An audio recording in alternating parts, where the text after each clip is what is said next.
Normally, professional athletes tend to stay low-key in their rookie seasons. They don't want to make too many enemies, they just want to keep a low profile for the most part. Of course, they want to show their teams what they can do, but they probably aren't going to show up their opponents and teammates, cuss them out, throw temper tantrums in the dugout, show up the umpire. That normally doesn't happen. Unless you're Dalton Rushing. Dalton Rushing isn't technically a rookie for the Los Angeles Dodgers, but he played just 53 games in his rookie season, and that means he was just 3 games over rookie eligibility, so he's kind of a rookie this year, even though technically he's not, but it's his first full season. So in my eyes, I kind of see him as a rookie, but he's not actually. Either way, he has made his presence known all across Major League Baseball this year, and he has become one of the most controversial players in the league. Some people appreciate him being able to show off his personality on the field, but the large majority of people have seen him as an insufferable player who really gets on the nerves of everyone watching. Either way, he puts on a show, and from the middle of April to early July, there were over 10 different incidents that I want to talk about today, because they were noteworthy enough for me to make this video. This one is a wild ride. Buckle up. Dalton Rushing is not a nobody. Even if he is just a second-year player, Rushing had been a top prospect in Major League Baseball dating back to his draft day, where he was drafted in the second round of the 2022 MLB draft by the Los Angeles Dodgers. And by the end of the 2024 season, he was already a top 100 MLB prospect, landing at number 75 on the MLB pipeline list. As a catcher, he had a very good offensive profile, with a solid hit tool, strong power tool, as well as a great arm behind the dish. Rushing looked like he could have been one of the top future catchers in the league. He was ranked as the 6th best catching prospect in baseball at the time. In 2024, in the minor leagues, he showed how real his batting talent was, with a .271 batting average, .384 on base, .512 slugging, 21 doubles, and 26 homers in his 114 games in AAA. He was dominating the minor leagues, and more of the same happened in 2025, where he hit .314 with a .436 on base percentage and over a .950 OPS. And by the end of the 2025 season, he was a top 30 prospect in all of MLB. He ended up finding his way onto the Dodgers Major League club, and he did struggle a little bit in his first 53 games, but that's normal for a prospect, and normal for a rookie in Major League Baseball. Baseball is very difficult. Either way, we have arrived at 2026. I had to give some context on why this player is acting the way that he is.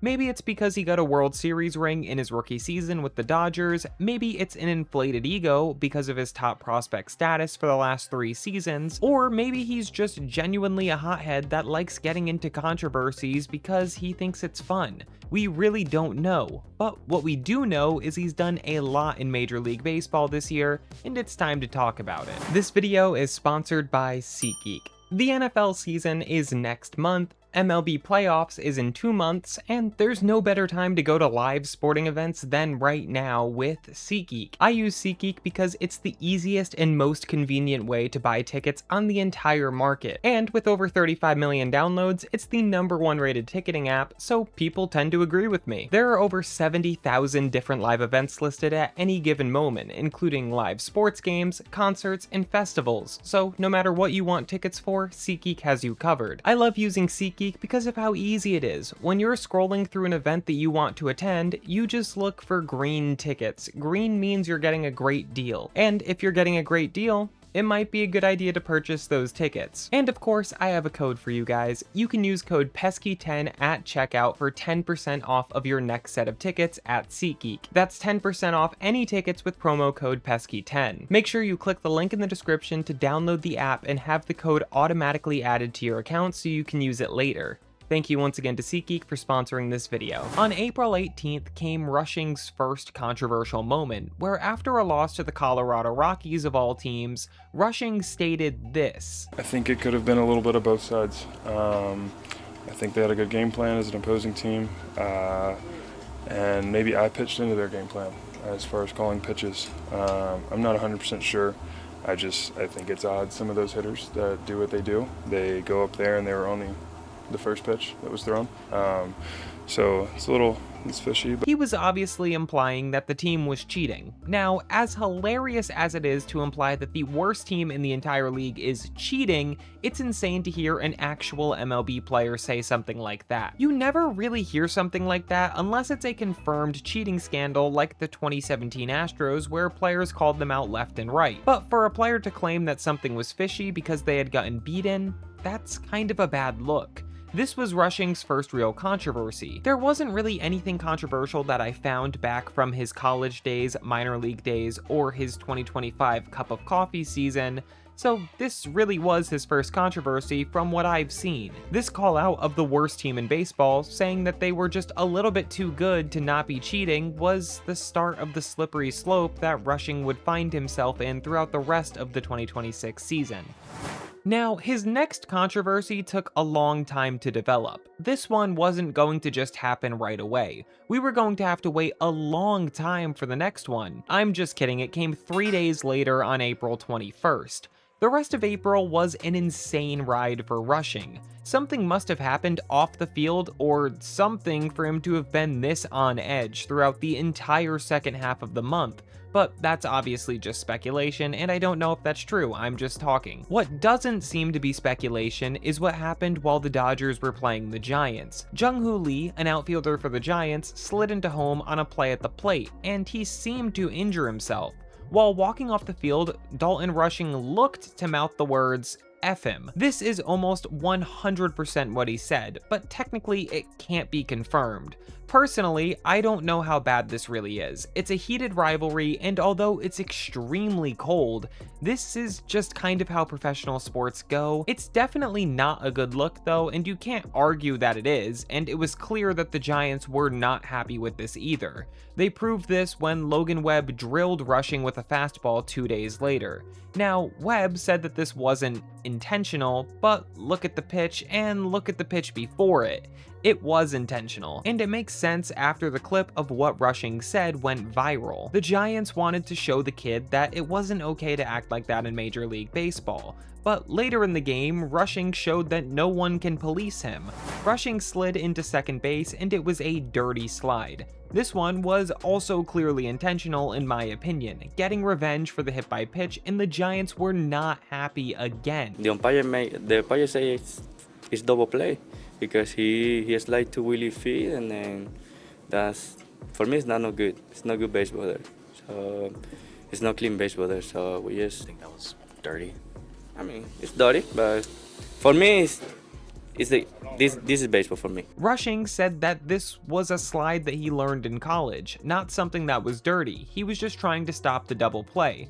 But watch the play and make your own decision on the reason why this happened. I think clearly it's intentional, but if you disagree, you can let me know in the comments. Rushing clearly hadn't earned himself the benefit of the doubt, and it got even worse 3 days later again. I don't know what it is with waiting 3 days for controversies, but here we are again. Rushing threw out a Cubs base runner, and he called said base runner a fat. Why? What is the reason for needing to do that? This time, there are no questions if this is what he actually said. With the other incidents, he can say that the fans were reading the lips wrong, but Nico Hoerner, the batter at the time of the caught stealing, confirmed that this is what Rushing said to the base runner. And Nico said that he wished he had confronted him in the moment. He was just so taken aback by the comment that he was kind of frozen. This one was the first one to me that really just makes zero sense. The other ones I can understand to an extent. It's a fiery competitor trying to win games and just try to get under people's skins just a little bit. But this one seems like it went too far. I just don't think that there's a place in a professional setting for something like this to be happening, and it seems like the rest of the Cubs players agreed. Just 2 days later, on April 26th, by the way, this was just 8 days after that first controversy happened, Rushing found himself getting into it with an umpire this time. Unlike the others though, this time Rushing was definitely in the right here, and his manager Dave Roberts agreed and defended him after the outburst. You can see Rushing clearly asking for a timeout, and the umpire even acknowledging him. But then, for some reason, he calls Rushing out on a pitch clock violation strikeout. This is crazy to me, and Rushing made sure to let the umpire hear it. But again, Rushing clearly asked for time, the umpire clearly heard him and just decided to ignore him. That's not really how that's supposed to go, so I can understand why Rushing got upset that time. That one really wasn't on him. The next day, he did something very funny where he called for time, and he did it in the most over-exaggerated way possible to make sure he was getting the call this time, because last time he didn't get his time out. That one was just kind of funny, but it also shows how comfortable he is at showing people up. Even though the umpire could have ejected him here if he wanted to, it would have been extremely soft, but he could have done it. Rushing gave the umpire the option to do it by showing up another umpire on the crew, and while I think it's funny, I can understand why some people would have a problem with this interaction as well. After all these outbursts, it seemed like the Dodgers had started getting a little bit annoyed with all of it, so they had a closed-door meeting with him to try to get him just a little bit more reined in, but while not trying to ruin his competitive edge that makes him as good as he is. And Rushing is a very solid major leaguer. Will Smith, the starting catcher for the Dodgers, has missed almost the entire 2026 season. So Rushing had a lot of time to play this year, and he took advantage of it. Even with all of the controversies that came along with it, Rushing was a very productive player. To this point in the season, he's posted a 1.4 WAR, 253 batting average, 12 home runs, 12 doubles, with over an 800 OPS. He's been very solid, and considering he's a backup catcher, this is about as good as it gets for what he is. Dalton was proving that he was still a very solid major leaguer even with the controversies. And the Dodgers didn't want to ruin what made him so good, but they did want him to calm down just a little bit. Dave Roberts, the manager, said that the cameras catch everything, and he didn't want Rushing to have to deal with more negative attention, and Rushing seemed to agree, saying that he didn't want to be perceived as a villain or a bad guy, and he wanted to change his public image. However, just a few days later, the cameras caught him in another major crash out. This time, it was him breaking his bat and smacking himself in the head over and over again after a strikeout that he was clearly frustrated with. So even though Rushing said he wanted to change his image, it didn't seem like he was taking that into action.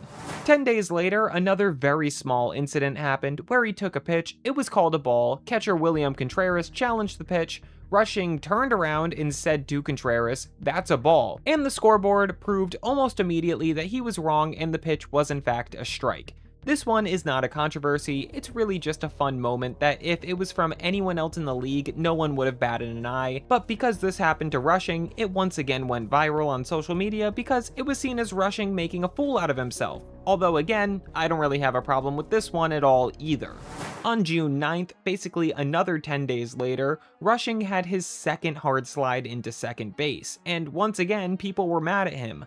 This had now become a trend. It wasn't the first time the internet thought he was trying to take somebody out at second base on a hard slide, so they were even less on his side this time around. His Dodgers already had a fairly substantial lead at this point in the game. I get trying to make sure that a game is put away, but putting an opposing player in a potentially dangerous situation, which is also against the rules of the sport, in a game that had basically already been decided, that makes it even more over the top than the first one. Now we've gotten to the big one. 2 weeks later came Rushing's most viral outburst from what I've seen. This time, he got into it with his own teammate, but not just any teammate. He got into it with the GOAT, Shohei Ohtani. And this happened multiple times in one game with Ohtani. It started when Rushing called a pitch using the PitchCom, a device that allows the pitcher and catcher to communicate what pitch is coming. And Rushing missed the pitch, and that allowed the runners to advance. This wasn't the end of the world, but what made this way worse is how Rushing looked back at Ohtani and kind of seemed to show up Shohei. Again, this isn't just any random pitcher, which would still be bad. This was Shohei Ohtani that Rushing was doing this to. And Rushing was basically a rookie at this point. I can't express that enough. He had only played like 100 games in Major League Baseball. I believe that this was the same at-bat, this next thing that I'm going to talk about, which is truly crazy. But Rushing showed up Ohtani again. Ohtani wanted to challenge a pitch that he thought was a strike. Rushing didn't want to, so Ohtani did it himself, which normally doesn't happen from a pitcher. You can see Rushing's reaction behind the dish. He was visibly frustrated that Ohtani wasted a challenge. But here's the worst part. It wasn't a waste, and the pitch was actually a strike. Ohtani was right and Rushing was wrong. After that, a mound visit was started, and Ohtani seemed to be staring daggers into Rushing's soul, and probably calling him out for showing him up, although there isn't really confirmation of that. This was super weird, and unsurprisingly, after the game, Dave Roberts, the manager of the Dodgers, sided with Ohtani, saying that the catcher is supposed to be the pitcher's servant. That clearly wasn't happening in this game. After the inning, 3 different Dodger team members came and talked to Rushing: the manager Dave Roberts, the pitching coach Mark Pryor, and one of the team leaders, Freddie Freeman. After the game, Rushing stated that he was embarrassed that he had to be talked down to like that as a man. And really quickly, it's never embarrassing to need to talk to someone as a man. I know that that's the stigma, especially as an athlete, but it's not true. If you need help, go talk to somebody. It's better than holding it in, and just go and do it. It doesn't make you any less manly. I just always like spreading that message whenever I get the opportunity to, and Rushing gives me the opportunity to do it here, so I'm going to. The scene as a whole could have been embarrassing. Showing up the best player in the league as a second-year player is questionable for sure, but needing support is not the part of this that was embarrassing. This was the biggest controversy from Rushing this season, but we still aren't done yet. Just 3 days later, Rushing was injured while in the batter's box. He shook off Dave Roberts aggressively, saying that he didn't want to be checked out. Another one that's very minor, but it's just weird to see something like this. Just 3 days after showing up Ohtani, this could be seen as showing up your manager as well. Although to me, he just wants to continue his at-bat and not have the flow of the at-bat messed up. I don't know, it's just probably something that you shouldn't be doing.